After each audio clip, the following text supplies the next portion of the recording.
and welcome to the September 2019 edition of the Plympton Podcast. I'm Andrew Hill. There are three themes to this month's programme. We'll be hearing about Elmers and their fundraising endeavours for St Luke's Hospice. I'll be chatting to Paul Hutchings about the Plymtpon Gardeners Association's 70th annual summer show which took place recently. But we start with the community litter pickers Clean Our Patch. I caught up with their founder, Elle Clark, at their display stand at a local co-op at the end of August. Well, here I'm at the co-op at Ridgeway, and with me now is Elle Clark. Now, Elle, they say from little acorns big oaks grow, and that's certainly proved to be the case with your Clean Our Patch group. Tell us a bit about it. So we're a community litter picking group, and we've got groups that run all across the city. There's 14 groups at the moment, and we are growing. And we cover lots of different areas. We usually do at least 1 to 2 litter picks in the different areas across the city. We've collected 52 tonnes of litter so far this year. And it's going to be World Clean-Up Day soon, and we're going to have a massive push for that, and so we're hoping to get lots of people out to come and join us, which will be absolutely amazing. And this World Clean-Up Day is what, the 21st of September? That's correct, 21st of September, and so all of the events, find them on our Facebook page, and so we're going to have a massive push towards it, and we're hoping to get a really good turnout. So what inspired you to set this up in the first place? So, well, really, it was just me and my husband. Where we live, the drains kept getting blocked because we live at the bottom of a hill, and so we thought, we'll go out and tidy that up. And once you sort of see litter, you sort of start following it, and so one 5-minute thing turned to a 3-hour walk around where we live in Keam, and we put a photo up, and someone asked if they could come and join us if we did it again, and sort of 18 months later, here we are with sort of a massive team behind us and sort of a huge amount of support. That's right. I mean, it's really expanded to all sorts of areas. I mean, here in Plympton, for example, you've set up a group within the past year, and you're covering most areas of Plymouth now, aren't you? Yeah. So there are areas we're still looking for, and sort of we pretty much cover somewhere near most people. We've got everywhere from Whitley to Roborough. And pretty much everywhere in between. Okay. What are the areas you would like people to come forward for and start things up? So we're looking for people in places like St Budo, Honickknoll, North Prospect and Ernie Settle. And so if you haven't heard of us and you want to come out and join us, give me a message. I'll come out, I'll meet you, and we can have a chat and see if we can get something organised where you are. I mean, you certainly seem to have the community behind you. I know from the events I've seen you cover, you said, well, we're going to meet here on such and such a day at such and such a time, and then sort of scores of people turn out and take part. That's right, and it's become more than litter picking, it's become community, and actually we find that a lot of people come out and they really enjoy coming out because it tackles their loneliness. It's been really beneficial for some people's mental health, and we quite often have tea, coffee and cake afterwards, so it just gives that opportunity for people to expand their sort of social group a little bit, which is really amazing. So how much do you work with the council? Because I've seen in some of the events you've done, a council lorry sort of turns up at the end of the day. Yeah, so we've got a brilliant relationship with the council, and basically I send them a list of what we're doing for the sort of upcoming month and tell them where we're going to be, where we're going to collect, and they come and collect it at a set time. And so they work really, really amazingly with us, and like if it wasn't for the council backing us, we wouldn't actually be able to do what we're doing, because ultimately, well, where would we put everything? Do you know what I mean? Yeah. And so we have a huge amount of support in the council, and we're really, really proud of the relationship that we've got with them. Now, it's not just bits of paper and cardboard and cans that you find during these litter picks. There have been some quite extraordinary finds. So tell us about some of the unusual things that you've had to pick up. Oh, well, do you know what? There's been so many odd things that we've found. It's hard to write a list, really, but we found everything from unicycles to pogo sticks, and pretty much everything in between. And some of it we take and we recycle. Some of it we pass on if it's okay. I think the unicycle went to a circus group actually because there was nothing wrong with it. Someone had just dumped it. But we find pretty much, you name it, we've probably found it at some point in time. An extraordinarily large amount of ironing boards for some reason. I'm never quite sure why, but there's lots of people that decide that they don't want an ironing board anymore. But we find hundreds of those. I think like this year we've probably found about 100 of them so far. And we'll be hearing more from Elle a little later on. This year's Plymtpon Gardeners Association annual summer show was rather a milestone, as it was their 70th such event. Towards the end of this year's display, I spoke with show secretary Paul Hutchings. Well, Paul, it seems only yesterday that I was here saying, well, the next year is going to be your 70th annual show. The day has come. Here we are. How's it gone as far as you're concerned? It's been a very good show. It's been a surprise. The weather's not been great, as we all know. And I thought to myself, well, we'll have a fairly easy time of it. But somebody decided to keep on telling people all about the various classes and whatever. And we've actually ended up with 100 more exhibits than we normally have, at least 80-odd exhibitors, of which 20 plus are first-timers. Wow. So I'm over the moon this year. Thank you very much. And it's new people, obviously, it's going to keep the show going in future years, isn't it? That's it. That's the idea, and it's visible this year in that the people I've known for many, many years coming to shows are starting to ease back on their exhibits. But we've got lots of people coming through. 1 or 2 exhibits this year. Next year, I've already heard people standing behind them when they see what they've got. I'm going to try this next year. I'm going to try that. Almost the fear is setting in as to how many entries I'll get next year. And I see a first year, someone's actually managed to beat Dr. Clapton in the pairs class. Indeed. I think that was because somebody was advertising the pair class. But yes, the pairs were nice. And that is also a nice thing to see. Dr. Clapton was hit by the weather like everybody else, but the prizes are shared out much more than I've ever known. And there's some nice new names coming through as well. Yeah, is it my impression, or is there more in the children's classes this year as well? I've got a new junior judge who is a teacher at the local school. She's advised me on what may encourage the children to come in. We've got a couple of new children coming through in the junior section, but there's also talk of like, oh, I can do that. So again, once it's seen, I think it'll grow again next year. So where am I going to put the junior section next year? I mean, was it the same for you as in previous years, that it was left very much to the last day or last couple of days before the entries started coming in, or were they coming in more regularly this time? I thought that we'd got away with, there was a nice steady flow. In fact, I'd had an entry nearly 4 weeks ago, but when I thought, we could start trickling in now, there wasn't a second entry for another 10 days. But there was a gentle flow to start with.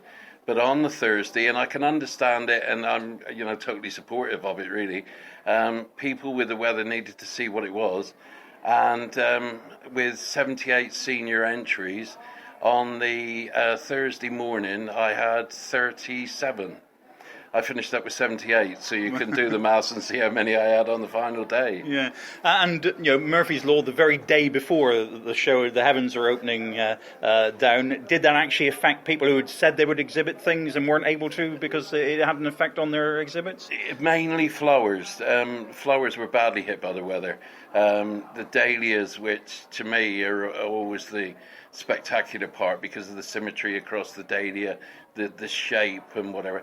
People that would normally enter dahlias, I saw them, staging other items, and they were extremely disappointed the way the weather had just shredded their flowers.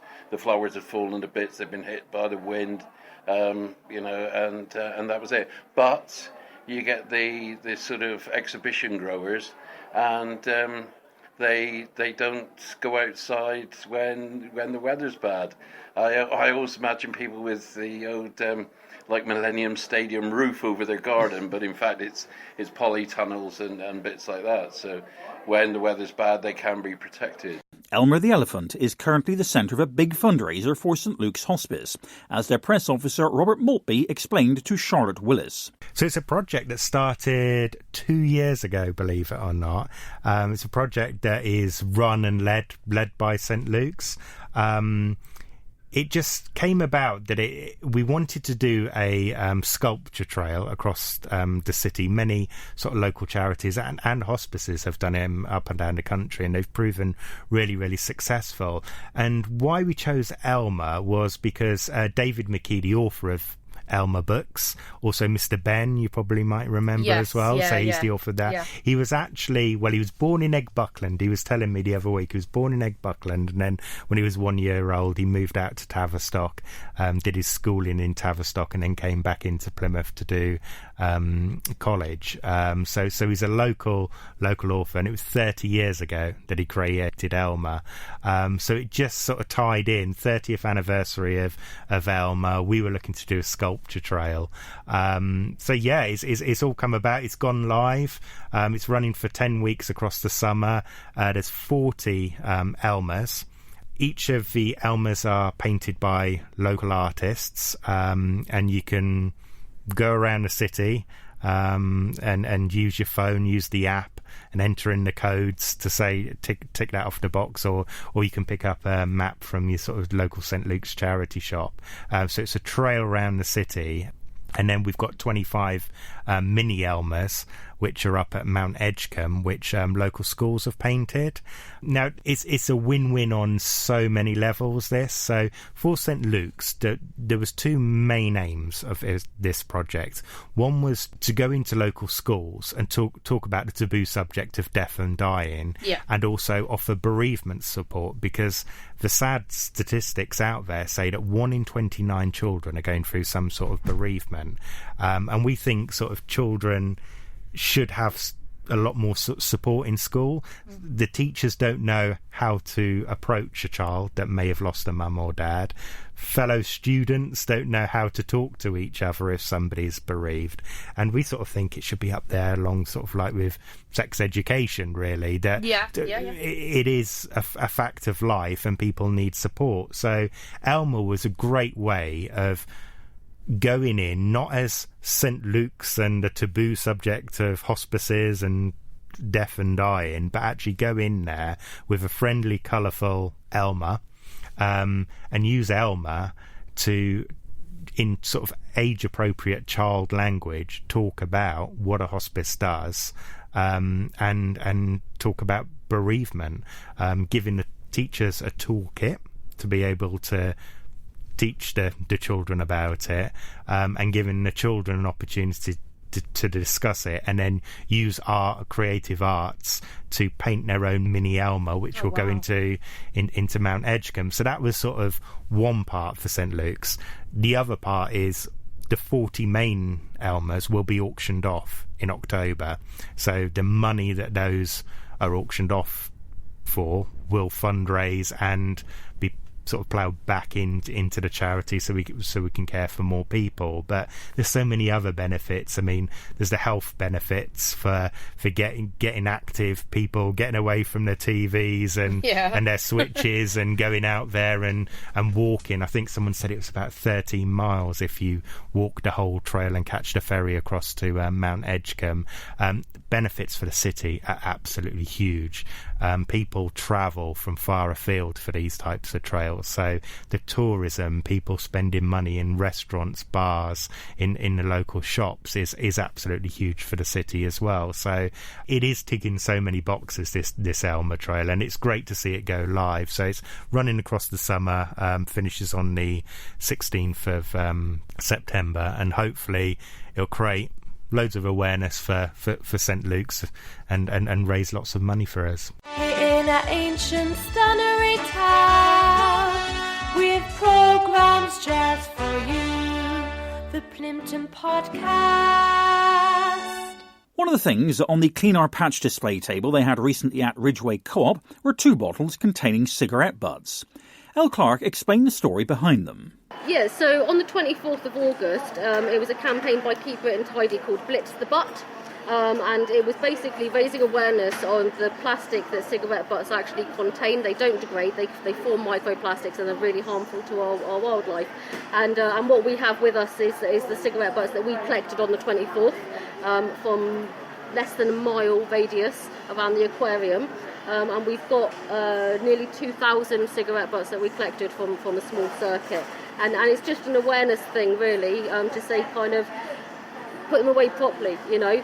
There's bins around, put them out, don't put them on the floor. You know, they end up in our waterways, they damage our wildlife, they damage our environment. And I know this has been a particular frustration among people here in Ridgeway, where there's cigarette butts in the pedestrianised area. So, you know, it is important people properly dispose of them, isn't it? Oh, yeah, and you know, there's bins around, they all have ashtray bits on the top, you know, and we just ask people to use them. Obviously, make sure they're stubbed out properly before you put them in the bin, because the last thing we want is bin fires. But And then you've got a whole collection of cans here as well, I see.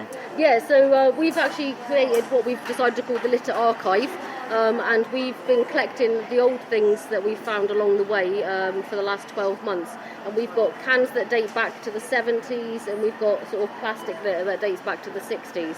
And it's, once again, it's an awareness thing. You know, if you throw it on the floor, don't think that it's going to degrade, because actually it isn't.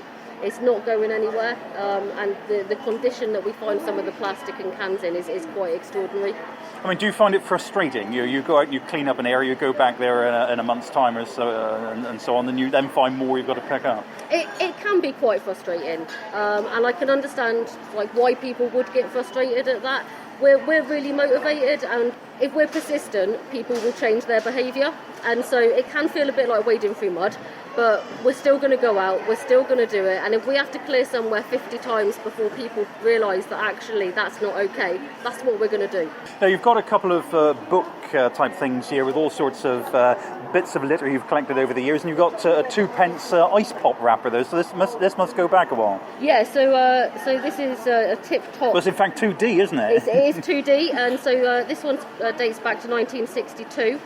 Before the decimal change, and we've also found a really old Twix from 67, and yeah, like this stuff, it just doesn't go anywhere. We found all of this at the bottom of fly tips, and so as we were clearing fly tips, you got to the bottom of them, and all of a sudden you found loads of stuff from the 70s and 80s.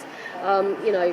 And I think it's really important to realise that actually the litter problem that we're facing is not a modern day problem. No, so I mean, it illustrates how these don't degrade and how long they actually survive creating a nuisance. Yeah, exactly. And this one I found at Fort Austin, as I say, under basically someone's building waste that they'd dumped, but there was some beautiful 1970s carpet in amongst it all as well, which was quite interesting.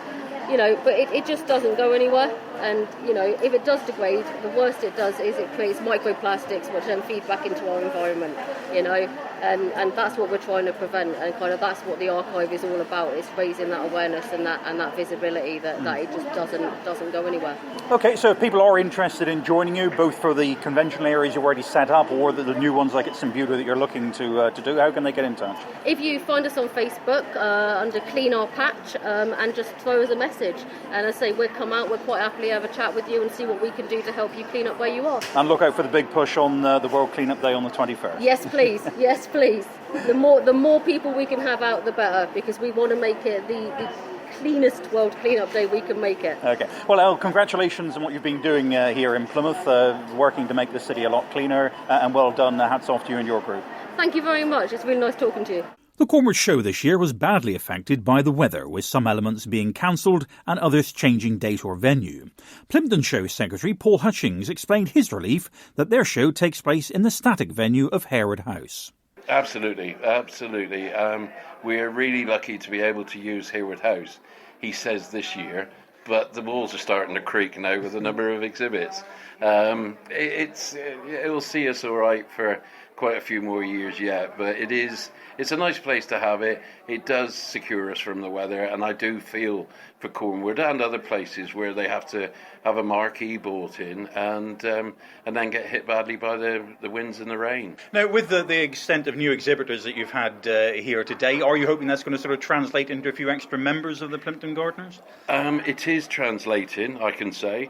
We've set up a table outside in the show, and the membership secretary who's running that is saying to me, we've had 2 more sign up, we've had another one sign up, so people are here today seeing what's going on, and it's fine, you know, if they just want to come along for the shows and whatever, but they can also come to the monthly meetings, and if they want to talk about how to exhibit and some of the little tricks of the trade and the black art side of it, then, you know, people are only too pleased to pass the information on. Because I suppose that's the thing for the novice exhibitor, isn't it? Doing it for the first time, I suppose there's a bit of nerves and unknown, you know, have I done this right, and things like that. Yeah, indeed, and, you know, it was a classic of today to find somebody early this morning come in and say, apparently I've got to see you, and that's as much as I know.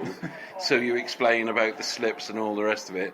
And I walked with a gentleman to the first exhibit, and he said, I'm feeling nervous. And I said, really? And he said, yeah, he said, I really am nervous about this. And I said, well, just enjoy it, just enjoy. And he displayed tomatoes and he displayed one or two other things.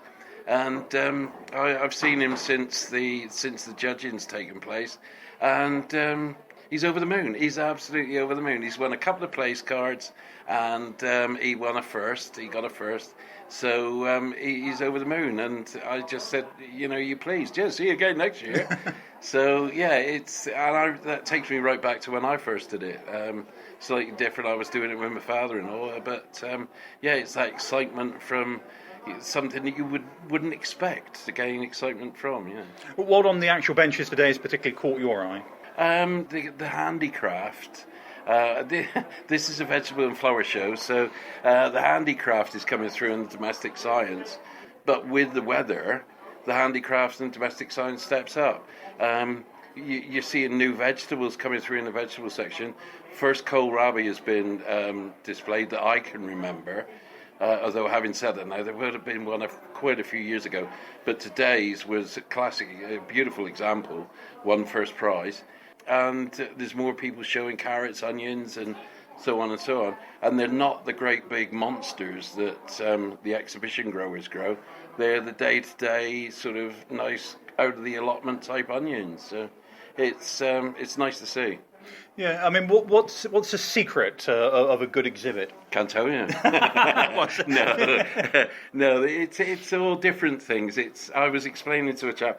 He said, "How do people get onions like this?" And we're only talking about ordinary onions, but the skin is perfect. And you say, well, they actually take them up 2 weeks, 3 weeks before the show, and they prepare the skin, and then they put it down and they turn it slightly each day in a greenhouse on a windowsill, and they get that skin dry, and it comes up a nice golden sort of dry colour, and there's your onions, and they is that how they do it? And then, other people are sort of saying, well, how come these potatoes? I can never get my potatoes to look like that. So have you soaked them in milk for a few hours? What? And yeah, they're soaked in milk, they're soaked for only a couple of hours, but you've got to take the tops off your potatoes about 2 weeks before the show to set the skins. Well, I never knew that. So, it's little tips like that. And these are sort of things that people would pick up if they joined up and came along to the monthly meetings. And, the idea now that, the initial opening of the show is out the way, people are now starting to talk to one another. Oh, I see you've got a first there. How do you get your whatever it is that way? And you can hear the secrets being passed on, the little bits of information. So that's another pleasurable bit at the end of the day when my ankles are beating to pulp, my knees are giving out, the back's aching. But to see people, excited about what they've achieved, takes all the pain away. And we've certainly seen a hall full of people coming in to look at it today as well. Again, today it really is turning into a show of shows. All right, and timing's to come nicely, so I hear they're just about to give out the prizes. So, Paul, thanks very much indeed for joining us today. Thank you very much, Andrew. And to round off this month, we're back hearing more about the Elmers, which are raising funds for St Luke's Hospice. Each Elmer is sponsored by a local business, so that also generates income. And the artists have sort of given up their time to paint them, which there is some amazing designs. I mean, you've got everything from one that's a sensory one with like stones and sort of fake astroturf on there that you sort of touch. You've got up on the Hoe Promenade by Smeaton's Tower an Elmer where they've managed to actually cut a seat out of the Elmer, and it's called Sit Amongst the Flowers. That's beautiful. You've got your sort of famous local artist Brian Pollard, who is also St Luke's patron, who's painted his Elmer in his traditional Brian Pollard style, which we think is probably going to be the one that gets the most at auction. But it took him 8 weeks, and he said it's so different to painting just a flat canvas because it's 3D.